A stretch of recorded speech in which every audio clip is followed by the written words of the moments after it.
Hi there. This is Winston Wu, and I'm making a video to Matt McKinley, who runs the Quantum of Conscience channel. I want to talk about some flaws in your theory about NPCs, which you call the reverse Pinocchio theory. Okay, you basically say that most people or all people who seem like NPCs were probably real souls when they were born, and then as they became more and more zombified and conformed to society, that they started turning into Pinocchio, the wooden boy, and they started turning NPCs into NPCs and started becoming more and more soulless as they conform to the artificial society, which tries to move you away from spirit and more into materialism and consumerism. And so as you conform, you become more and more soulless and robotic and more like an NPC, like Pinocchio. That's why you call it reverse Pinocchio theory. There's a couple of obvious problems with this, Matt. And I've told you this many times by email and also in the comment section of your videos, but you just ignore me. I mean, you don't answer questions on your website, under your videos, and most of my questions to you on YouTube are not most of my emails to you are not even answered. So when you say that nobody has legitimate counterpoints or criticisms of what you say, and that everyone who disagrees with you just insults you, that is totally false and flat out wrong. There are legitimate counterpoints and criticisms and flaws to what you say, but you just ignore them, okay? Like right now, I'm not insulting you or making ad hominem attacks or calling you names, okay? I mean, I just have some critical comments that point out the flaws in what you say logically, okay? So it's not true that anyone who disagrees with you just calls you names and insults you and has no legitimate points. I don't know why you always say that in your videos, but it's totally false. I do have legitimate points, but you just ignore them. Because if you can't counter something, you just ignore it. You want to make yourself to look as smart as possible, so you only compare yourself to the stupidest people like Neil deGrasse Tyson or somebody that can't counter your points. But if somebody can counter your points, you just ignore them. And that's very typical, Matt. I mean, on YouTube, most people do that. I mean, Dr. Phil does that too. I mean, he only argues with the dumbest people because he can chew them out and make himself look smart. But if somebody's smarter than Dr. Phil, he doesn't ever debate them or acknowledge them, So you and Dr. Phil both do that, okay, Matt? And I'm not saying I'm smart or anything, smarter than you or whatever. I mean, I just have legitimate points and counterpoints that you haven't been able to address, okay? But don't make this false claim that everyone who disagrees with you has no legitimate points and only insults. That's not true. I'm not insulting you. I mean, I like you.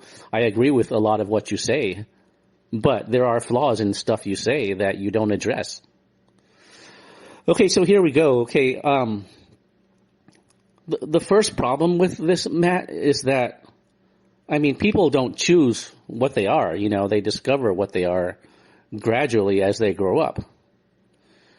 I never chose to be a misfit or a free thinker or something, when I was a kid and a teenager, I wanted to be normal too. I wanted to be liked, popular, and accepted by everyone.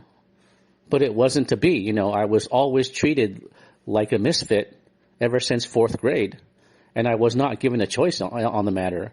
Okay, society never gave me a control panel that said, push button A to be normal and accepted. Push button B to be a misfit and ostracized. Okay, society does not give you that choice. Okay, you are what you are, and people know it, and they treat you accordingly. If you're a misfit or eccentric or somebody with Asperger's or whatever, you can't just pretend to be normal and get accepted, even if you act normal. People sense that you're different. Okay, They can sense who you are and what you are, even if you act totally normal and agreeable. Okay, you can't hide what you are. People are like instinctive animals. They know if you're part of the tribe or if you're not. Okay, so you don't choose what you are. I didn't choose to be a misfit. I was assigned that as a label, and then people treated me like a misfit because that's just what I am. So it's like the matrix or the universe assigns what you are, and people treat you accordingly. You know, if they think you're a loser or a weirdo or a freak, then that's how people are going to treat you, because that's your assigned role in the matrix. You don't choose what you are. Okay, that's an American myth. You do not choose what you are. Most things are assigned by destiny, fate, or the gods or whatever. Let me ask you this, Matt. If you wanted to be a normie right now and be totally normal like everyone else, could you choose to be? No, of course not, because that's not what you are. I mean, do you think, someone like Chevy Chase, the comedian, can choose to be someone that's very serious? No, because that's not his persona. That's not who he is, or do you think Clint Eastwood can choose to be a comedian? No, because that's just not what he is, Yeah, like if you wanted to be a normie right now, you couldn't choose to be one, even if you tried 110%. You can't choose to be a normie because that's just not what you are. Neither can I. Okay. So yeah, I didn't choose to be a misfit, and you got to understand, a normie is somebody that is a normie because that's what they are. Okay. It's not like, okay, if you can talk to normies about this, okay, they were not given a control panel saying push button A to be a normie, push button B to be a misfit and a free thinker. No, they don't see that choice, okay? They are what they are. So if they're a normie, it's because that's what they are to the core. They never, they're not, you got to understand, the average person is not given a choice to become a free thinking, aware person or a normie. They don't see that choice, those two choices. They are what they are, and the reason they conform it's because it's in their nature. Just like ants and bees conform to the colony because it's in their DNA, it's in their nature, it's in their genes to conform to whatever the colony wants them to do, the ant colony and the bee colony. So most humans are like that. They conform to whatever is in their DNA, and in the human DNA, there's a programming or a wiring that tells them to conform to authority and conform to the hive, to the majority. So most people who are normies, they're just being what they are. They're normies because it's in their DNA to conform and follow the crowd and to be like everyone else and obey authority. They don't see a choice like be a free thinker or be a normie. Okay, most people don't see that choice. They follow their nature because that's what they are. They're normies at heart. It's the core essence of what they are. Likewise, we didn't choose to be free thinkers or misfits. It's just who we are. It's what we are. You don't choose that. I mean, it's kind of like it's assigned to you, or you're born that way. Maybe it's in our DNA, or we're hardwired differently, Or maybe we have a little bit of Asperger's or something, and that's why people with Asperger's are not good at conforming. They're like actors with no script, they're not. And I agree with you, most people do seem to be on a script, like on autopilot. So I do agree with a lot of what you say, Matt, but, there are flaws in some of what you say, just like everybody else. Nobody's perfect, So I'm not against you, I just see some obvious flaws in what you say because, people don't choose what they are. I mean, if you ask somebody that climbs Mount Everest, for example, why they do it, why would you risk your life to climb Mount Everest when there's really nothing to gain from it except, a little ego trip? They'll tell you that they do it because it's in their blood. It's just who they are. And if it's not in your blood, you can't understand it. So a lot of things are like that. If it's in your blood, you do it. There's no logic behind it. It's not a rational decision. No rational person would risk their life and get killed climbing Mount Everest. They do it because it's in their blood. Same with the extreme sports people. Same with the people that climb those mountains in Yosemite, which is very dangerous. They do it because it's in their blood. There's no logic in risking your life doing that. So it's not, they don't choose it. It's not like free will or something. And in fact, there's no proof that free will exists.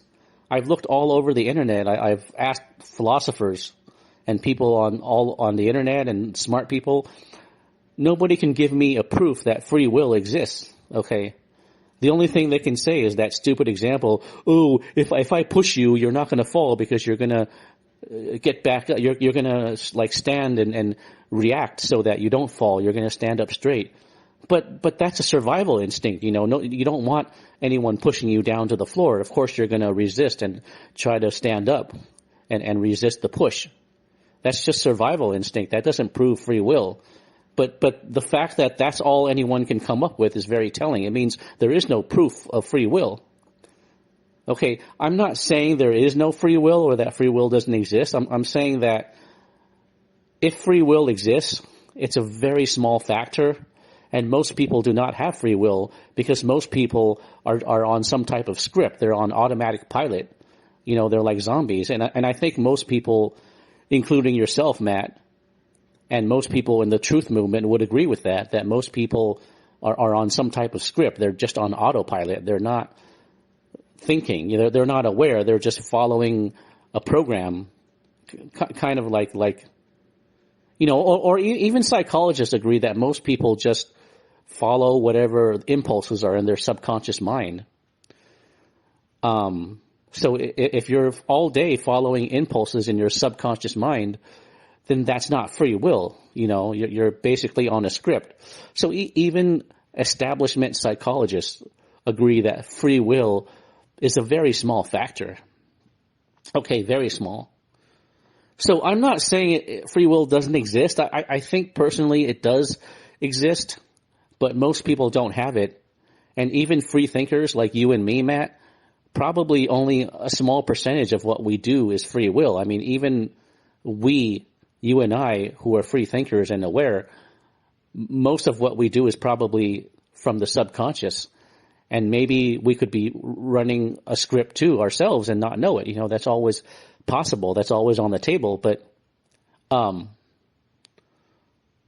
it could be that people that are aware, like you and I, we have a little more free will than other people, but it's not 100% free will like Americans think. Okay. And let me ask you a simple question. I mean, do people that are alcoholics or drug addicts have free will? Do people who have mental illness or mental disorders have free will? No, of course not. Their judgment, their free will is severely impaired. If you're addicted to alcohol or drugs, your free will is obviously compromised. And if you have a mental disorder, of course, your free will is compromised too. So why don't Americans and New Agers and Christians consider this? They always act like free will is the central doctrine of the universe and cannot be questioned because it's considered dogma in American culture. So you can't question it. If something is dogma, it can't be questioned. And this free will thing is dogma in American culture, in New Age culture, in Christian culture. And in fact, all the spiritual videos on YouTube claim that free will is a central part of the universe. Like it's a central doctrine of the universe that God gives you and nobody can take away. And that we all have free will. Everyone in the New Age movement, the Christian movement, and also American culture preaches this. But the thing is, they have no evidence for this. They don't have one good argument for this. They have no evidence that free will is the central doctrine of the universe. And in fact, Matt, Did you know the Bible never mentions free will? Okay. Nowhere in the Bible does it say we have free will. There's verses that talk about predestination and the elect, God choosing the elect to be saved. But there's no mention of free will in the Bible at all. I mean, look up any Bible concordance and look for free will in the Bible concordance, and you'll find nothing because it's not mentioned in the Bible. So if it's not mentioned in the Bible, why do Christians act like it's a central doctrine of the universe? Free will. Okay, it doesn't make any sense. Okay, it's totally illogical. So it's like the free will thing is a dogma in American culture. And it can't be questioned, even though there's zero evidence to support it. So you see what I mean, Matt? I mean, I don't mean to go on a tirade about free will, but you know, your theory about reverse Pinocchio assumes everyone has total free will, and it doesn't. And maybe you're not claiming that everyone has total free will, but I mean, your theory about the reverse Pinocchio and NPCs assumes that everyone has total free will. Do you see what I mean? Do you see my point? You know, for some reason, Americans and New Agers and truthers, they never talk about this. They always want free will to be a central doctrine in the universe. And let me ask you one more question about free will. I mean, that guy that shot John Lennon, Mark David Chapman, if you read his testimony and autobiography, he said that he struggled for 1 or 2 years against his own mind because his inner demons kept telling him to kill John Lennon, but he didn't want to do that. So he kept saying, no, I don't want to do it.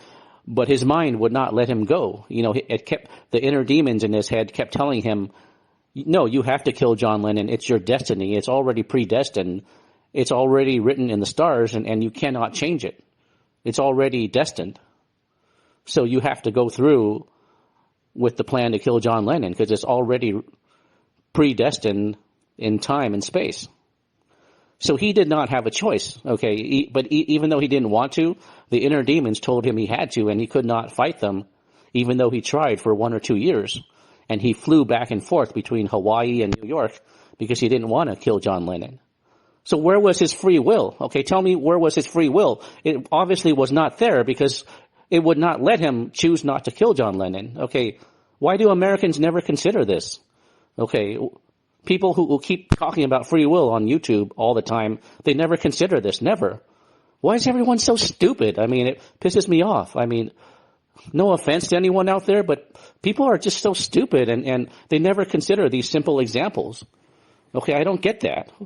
Why does everyone ignore this example? It's so simple. You know, and what about like an alcoholic? You know, like that guy that played Airwolf, the star in Airwolf, Jan Michael Vincent. After he played Airwolf in the 80s, he became an alcoholic for the rest of his life. Nobody could help him. He could never recover. So why couldn't he, if he had free will, why couldn't he just choose not to be an alcoholic? Obviously, because his free will was compromised. He did not have free will. He could not choose to not be an alcoholic. Even with the best professional help in Hollywood, he could not choose not to be an alcoholic. So he remained an alcoholic for the rest of his life. Okay.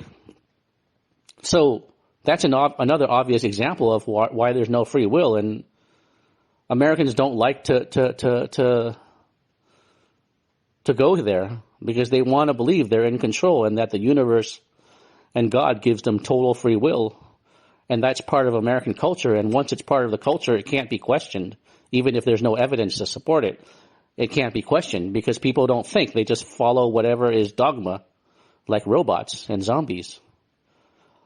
Or I don't know, maybe everyone's stupid. I don't know. Or maybe everyone's an NPC. I don't know. Okay, I can't speak for other people.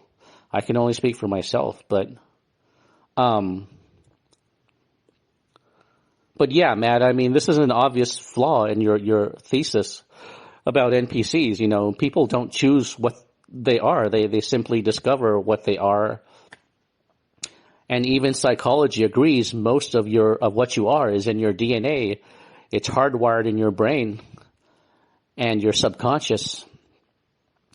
So even the establishment agrees with me on this. I mean, at least the materialist establishment, the atheists and the psychologists, they agree that most of what you are is not from free will. The free will thing is just part of American culture. It's part of Christian culture. It's part of New Age culture. And the people in the truth movement also love the concept of free will too, because they want their message to be, oh, you can choose to be different and you can choose to be free and not enslaved to the system. So the truth movement, that wants to put out a positive message, because, talking about conspiracies is a very negative thing. It makes you feel powerless. It brings you down. It doesn't make you feel good. So they have to have some positive message in the truth movement. Otherwise, it's all doom and gloom. So the only way they can be positive is to tell you you have free will, you have unlimited potential, you have the power of God inside you. You don't know your power. It's been suppressed. Deep down, you're all powerful. You just don't know it, They have all this BS that they have to give you in order to sound positive. So the truth movement isn't about truth. They follow formulas and cliches too, and useless banter. They're not exactly as free thinking as they thought. I'm definitely being a free thinker because I'm criticizing people on both sides, the establishment side and the truther side and the alternative side. I apply skepticism to every side, which is what a true skeptic does, but other people don't do that. They only apply skepticism to the other side, to what they don't believe in, which everybody does. If you don't believe in something, of course you're going to apply skepticism. You're going to be skeptical of it. But very, very, very few people are like me in that they apply skepticism and critical thinking to all sides of everything. Okay, that's extremely rare. And I'm not trying to pat myself on the back or say that I'm smarter than other people. I'm just saying that that's what I do. I apply skepticism to all sides, including my own beliefs. And that's extremely rare. Nobody does that. Even in the truth movement, that's extremely rare. Because everyone picks a belief system and that's gospel truth to them. They never question it.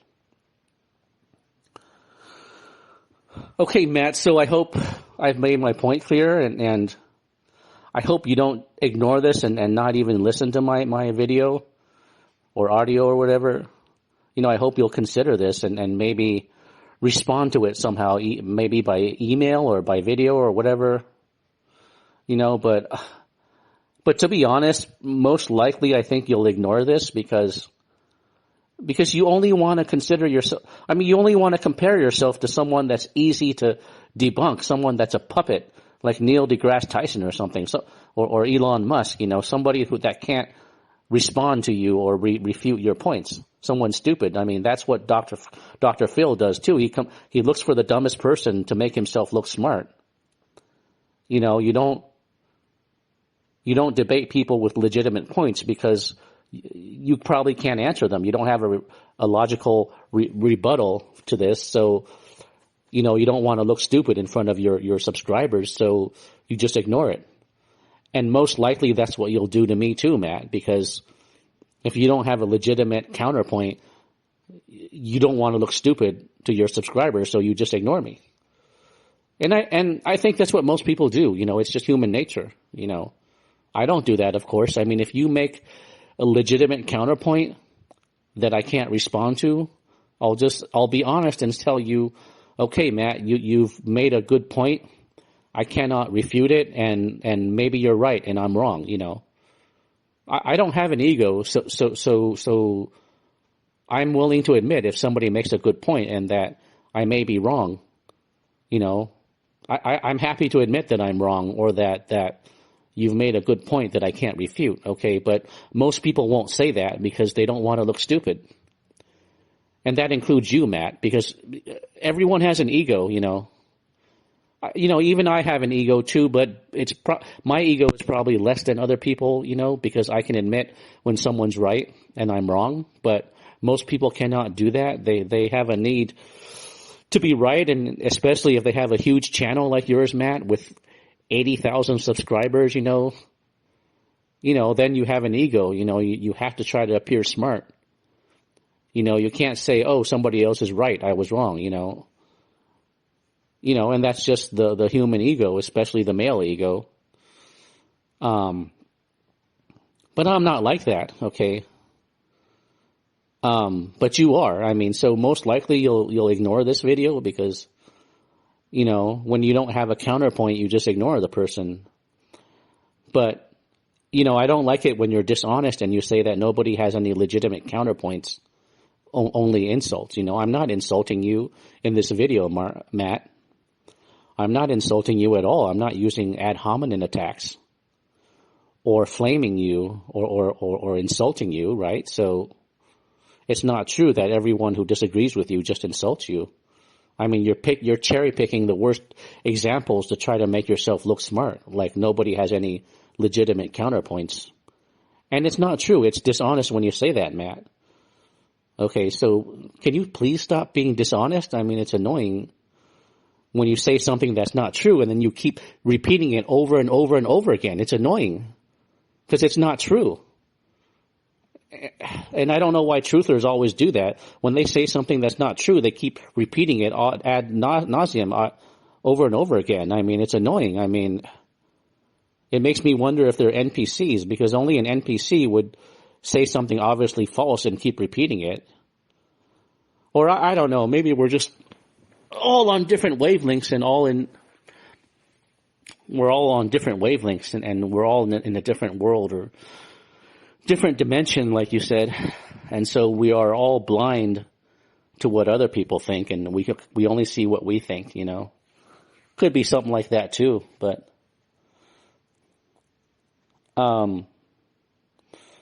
yeah, so think about what I said, Matt. I mean, can you choose to be a normie? Of course, no, and you've admitted you can't. So we don't choose what we are. So I don't believe your theory is right that people choose to conform and so they become NPCs, but they start out as real souls. Okay. I don't know if it's true that some people are soulless or not, or if it's just that they're a lower consciousness and not as self-aware. I mean, all of those are possible, and a good case could be made for all those theories. Okay, like you said, they're all on the table. But I don't see any logic in saying that people choose to be normies or NPCs or choose to conform. I mean, if they conform, that's just their nature. Okay, most people don't see a choice like conform or be a nonconformist. They don't see that choice in front of them. They're conforming because that's what they are. They're conformists at heart. It's part of their nature. Just like ants and bees conform to their colony and they do what the queen wants them to do, the queen ant or queen bee, because it's in their DNA. That's part of their nature. People are conformists by nature. Very few people are free thinkers like us. So it's not a choice.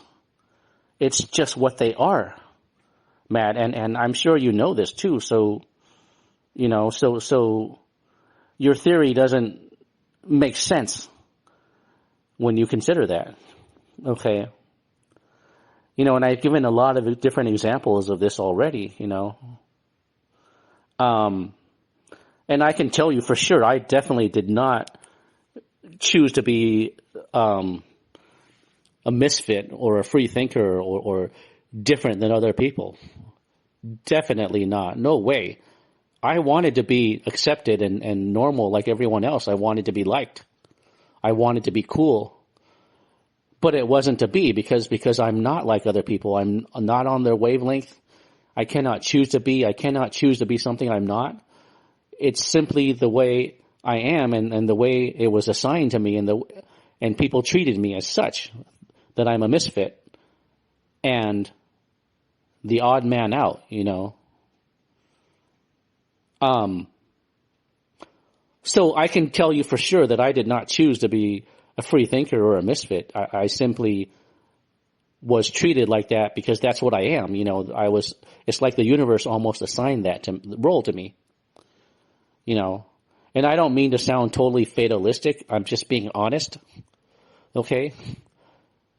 And I know American culture says everything is a choice and we chose to be what we are, but I can tell you for sure that that's not true, at least in my case, okay? And I don't care what American dogma says. If it doesn't fit my experience, I'm going to say it's wrong, at least in my case. Okay, so my personal experience is that I did not choose to be a misfit. You know, I simply am what I am, and I didn't have a choice on it.